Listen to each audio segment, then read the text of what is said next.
Chapter 4. What Books and Burials Tell Us. Mary in the Library. As the bell rang, the teacher asked the students to follow him because they were going to the library for the first time. When Mary stepped inside, she found that the library was much larger than their classroom, and there were so many shelves, all full of books. In one corner was a cupboard filled with large old volumes. Seeing her trying to open the cupboard, the teacher said, "That cupboard has very special books on different religions. Did you know that we have a set of the Vedas?" What are the Vedas? Mary wondered. Let us find out. One of the oldest books in the world. You may have heard about the Vedas. There are four of them: the Rigveda, Samaveda, Yajurveda, and Atharva Veda. The oldest Veda is the Rigveda, composed about 3500 years ago. The Rigveda includes more than 1,000 hymns called Sukta or well said. These hymns are in praise of various gods and goddesses. Three gods are especially important: Agni, the god of fire, Indra, a warrior god, and Soma, a plant from which a special drink was prepared. These hymns were composed by sages known as rishis. Priests taught students to recite and memorize each syllable, word, and sentence bit by bit with great care. Most of the hymns were composed, taught, and learnt by men. A few were composed by women. The Rig Veda is in Old or Vedic Sanskrit, which is different from the Sanskrit you learn in school these days. Sanskrit and other languages. Sanskrit is part of a family of languages known as Indo European.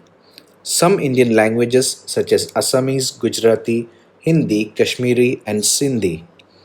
Asian languages, such as Persian, and many European languages, such as English, French, German, Greek, Italian, and Spanish, belong to this family.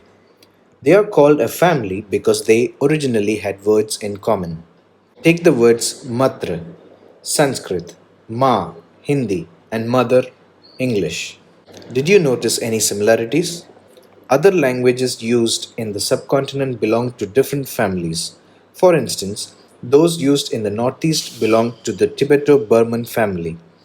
Tamil, Telugu, Kannada, and Malayalam belong to the Dravidian family, and the languages spoken in Jharkhand and parts of central India belong to the Austro-Asiatic family.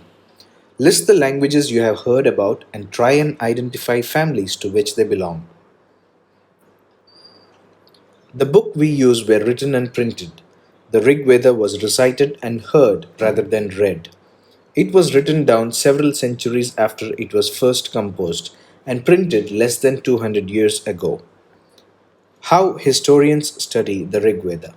Historians, like archaeologists, find out about the past, but in addition to material remains, they examine written sources as well. Let us see how they study the Rig Veda.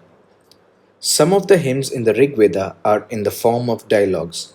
This is part of one such hymn, a dialogue between a sage named Vishwamitra and two rivers, Beas and Satluj, that were worshipped as goddesses. Find the rivers on map 1, then read on. A page from a manuscript of the Rig Veda. This manuscript of the Rig Veda on birch bark was found in Kashmir. About 150 years ago, it was used to prepare one of the earliest printed texts of the Rig Veda, as well as an English translation. It is now preserved in a library in Pune, Maharashtra. Vishwamitra and the Rivers. Vishwamitra says, "O rivers, come down from the mountains like two swift horses, like two shining cows that lick their calves. You move like chariots to the sea, through the power of Indra. You are full of water and wish to unite with one another." The rivers say, "We who are full of water move along the path of the gods have made for us. Once we start flowing, we cannot be stopped. Why do you pray to us, O sage?" Vishwamitra says, "O sisters, please listen to me, the singer who has come from a distance with his chariots and carts. Let your waters not rise above our axles, so that we can cross safely. The rivers say, "We will listen to your prayers so that you can cross safely." Historians point out that this hymn was composed in the area where these rivers flow. They also suggest that the sage lived in a society where horses and cows were valued animals. That is why the rivers are compared to horses and cows. Do you think chariots were also important? Give reasons for your answer. Read the verses and find out what are the modes of transport that are mentioned. Other rivers, especially the Indus and its tributaries, and the Saraswati, are also named in the hymns. The Ganga and Yamuna are named only once. Look at map 1 and list 5 rivers that are not mentioned in the Rigveda. Cattle, horses, and chariots. There are many prayers in the Rigveda for cattle, children, especially sons, and horses. Horses were yoked to chariots that were used in battles, which were fought to capture cattle. Battles were also fought for land, which was important for pasture and for growing hardy crops that ripened quickly, such as barley. Some battles were fought for water and to capture people. Some of the wealth that was obtained was kept by the leaders, some were given to the priests, and the rest was distributed amongst the people. Some wealth was used for the performance of yagnas or sacrifices in which offerings were made into the fire. These were meant for gods and goddesses. Offerings could include ghee, grain, and in some cases, animals. Most men took part in these wars. There was no regular army, but there were assemblies where people met and discussed matters of war and peace. They also chose leaders who were often brave and skillful warriors. Words to describe people. There are several ways of describing people in terms of the work they do, the language they speak, the place they belong to, their family, their communities, and cultural practices. Let us see some of the words used to describe people found in the Rig Veda. There are two groups who are described in terms of their work: the priests, sometimes called Brahmins, who performed various rituals, and the Rajas. These Rajas were not like the ones you will be learning about later. They did not have capital cities, palaces, or armies, nor did they collect taxes. Generally, sons did not automatically succeed fathers as Rajas.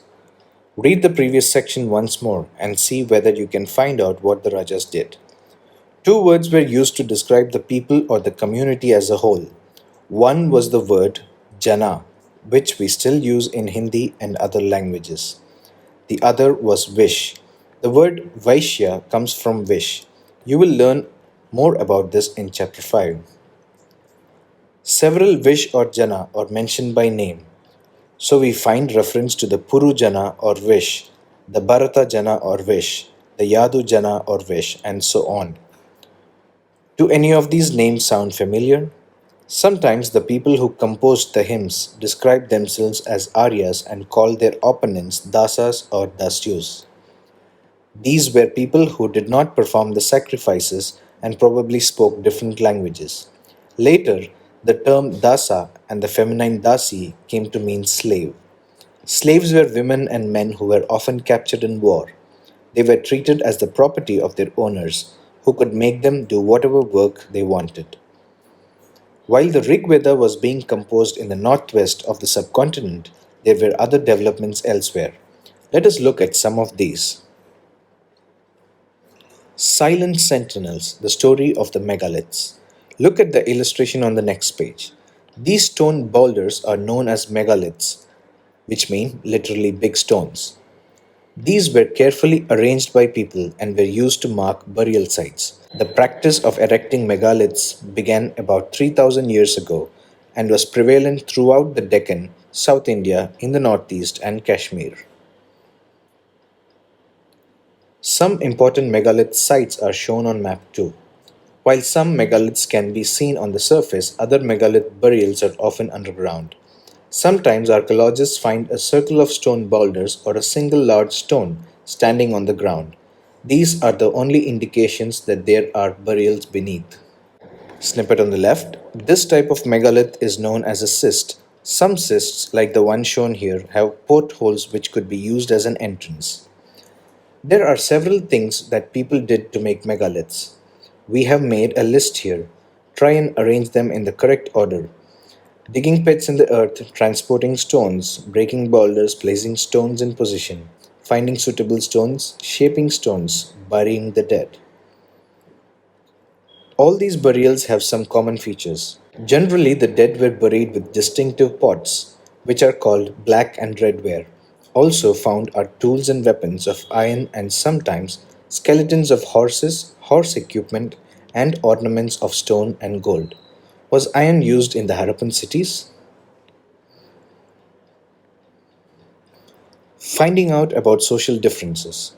Archaeologists think that objects found with a skeleton probably belonged to the dead person. Sometimes more objects are found in one grave than in another.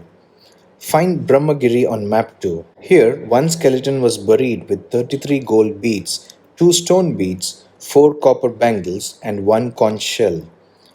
Other skeletons have only a few pots. These finds suggest that there was some difference in status amongst the people who were buried.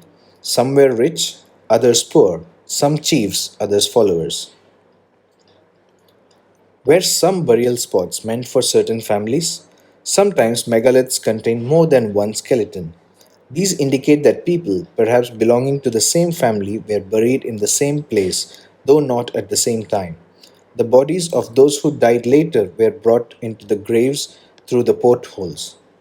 Stone circles or boulders placed on the surface probably served as signposts to find the burial site, so that people could return to the same place whenever they wanted to. A special burial at Inamgaon. Find Inamgaon on map 2. It is a site on the river Gond, a tributary of the Bhima. It was occupied between 3600 and 2700 years ago. Here, adults were generally buried in the ground, laid out straight with the head towards the north. Sometimes burials were within the houses. Vessels that probably contained food and water were placed with the dead. One man was found buried in a large 4 legged clay jar in the courtyard of a 5 roomed house, one of the largest houses at the site, in the center of the settlement. This house also had a granary. The body was placed in a cross legged position. Do you think this was the body of a chief?